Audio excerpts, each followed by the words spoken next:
Hey everyone, welcome to the video demo on building a miniature bust in polymer clay. What we're going to be doing is working through the various stages to end up with something like this. Not this exact character, but something about this scale and made out of this material. That is cured polymer clay. This lesson, is designed for the ARAN 110 students, but I know there's some ART 383 students that might follow along, or maybe you just wandered in from the internet. However you ended up here, welcome. I'm going to present this in small chunks, so the videos will be relatively short and cover a very specific topic in each video. It's not going to be one long video where you watch the entire process, and it's not going to be a time lapse either. And we'll start right with the basics and go right up through to finishing with details and painting.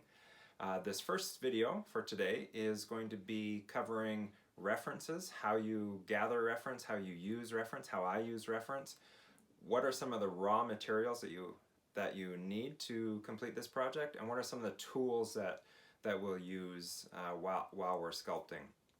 And for each lesson, I will make an effort to let you know what you absolutely must have to get this project completed, and some optional materials as well. So I'll be using lots of different materials, but I'll make an effort to always let you know the bare minimum that you can get by with in case your access to materials is rather limited. Okay, so I think we'll get started with talking about reference material, the raw materials, and tools. So let's spend a few minutes talking about reference material. So for this project, it's an extension of humanoid anatomy. So we need to start with some anatomical references for a human head, face, and neck, and then we'll talk about how we extend that idea into something that's a little more imaginary. Books, can't have enough books. Books on sculpture, books on sculpting, and it doesn't matter what material the book uses. Techniques are pretty much the same. This is a more generalized book. This is a little more contemporary book, and it has different types of characters to sculpt, has a little more discussion of different materials. And I highly recommend getting some anatomy books and using anatomy books.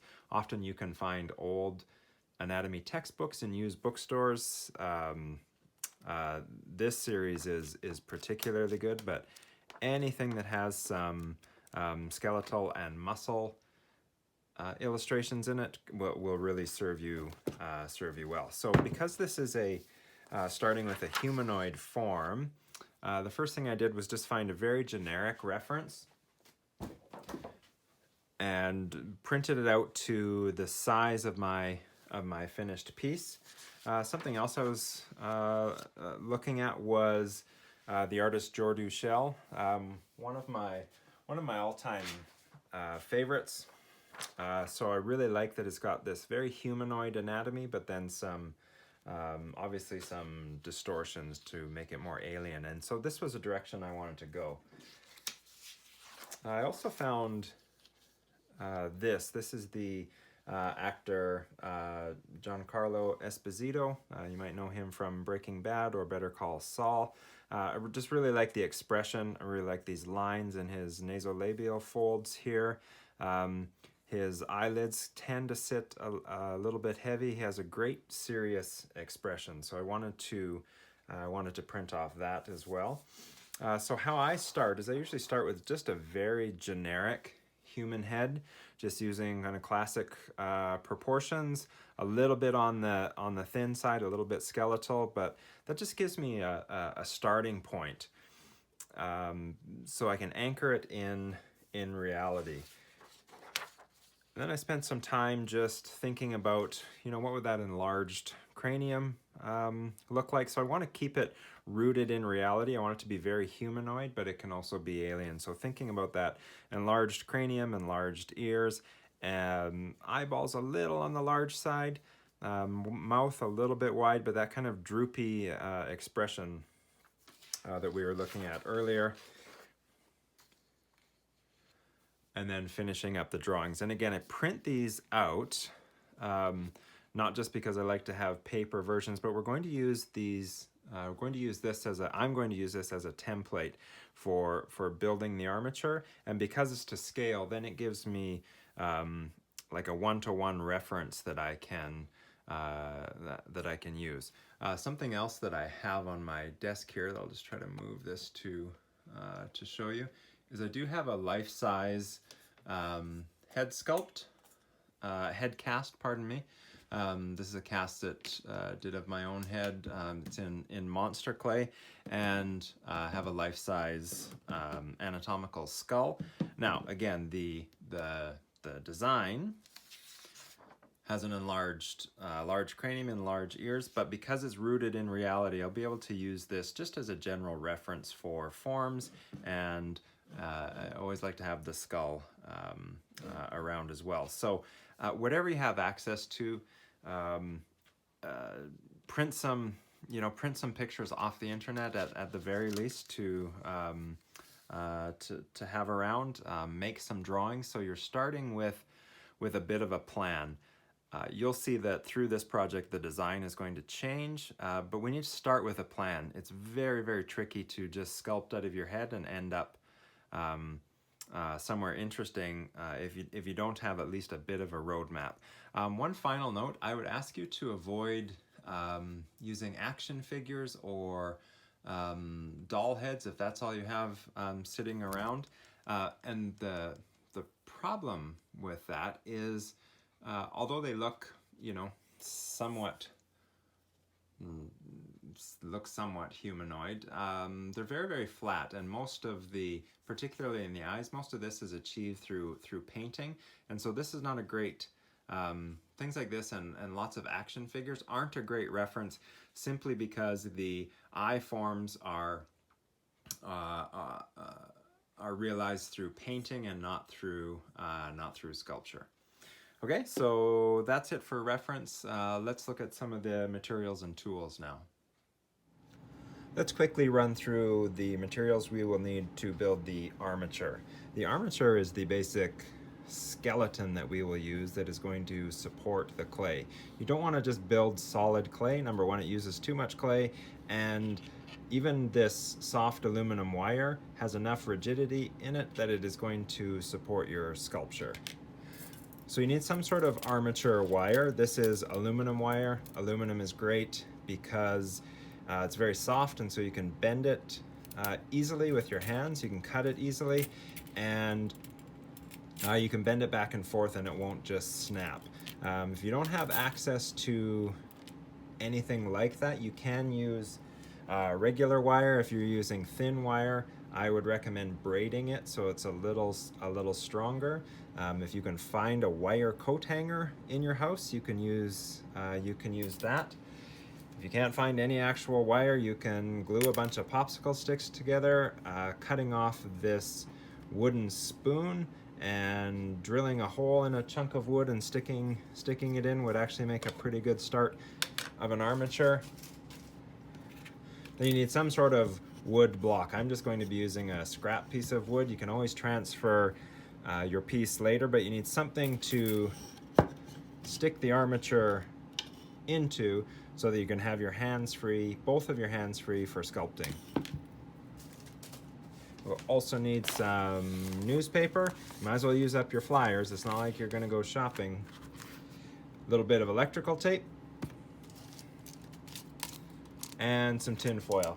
And that's basically what you need. You need some version of this in order to build the armature, and we'll build it with wire, then we'll flesh it out with newspaper and tin foil. In terms of the actual sculpting material, I'm going to be doing the demo primarily with Super Sculpey. The original, it comes in this kind of very bland beige color, but if all you can afford is some way to crash together an armature and buy a box of Super Sculpey, you'll be well on your way.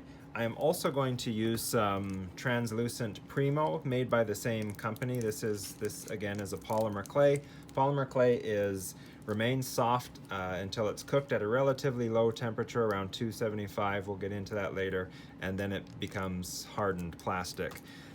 Primo also has lots of different colors, but again, if you can only afford Super Sculpey, that's good enough, or whatever polymer clay you might have laying around, that's good enough too. I'm also going to be using some flocking. A good way to buy this is from Amazon under the nail art supplies. They have small quantities with lots of different colors. And I'll also be using some opaque watercolor for just some fine tinting. Not going to be painting the sculpt in the traditional sense of painting, just some very fine staining and tinting.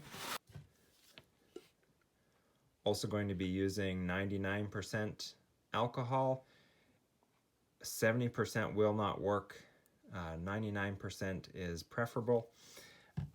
Again, if you can only afford to buy Super Sculpey, then get some Sculpey and follow along, and you'll be able to make something pretty cool. And finally, let's talk about the actual sculpting tools.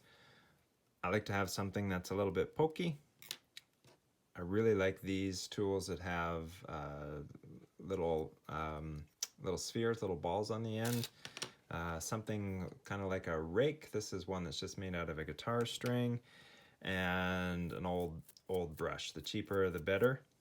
Now, most sculptors, most artists probably have way more tools than they need. I certainly do, and I use the same 2 or 3 over and over. If you don't have any sculpting tools, you can't afford any, you could do this entire project with a popsicle stick that you just carefully sand or cut, or a chunk of wood, this little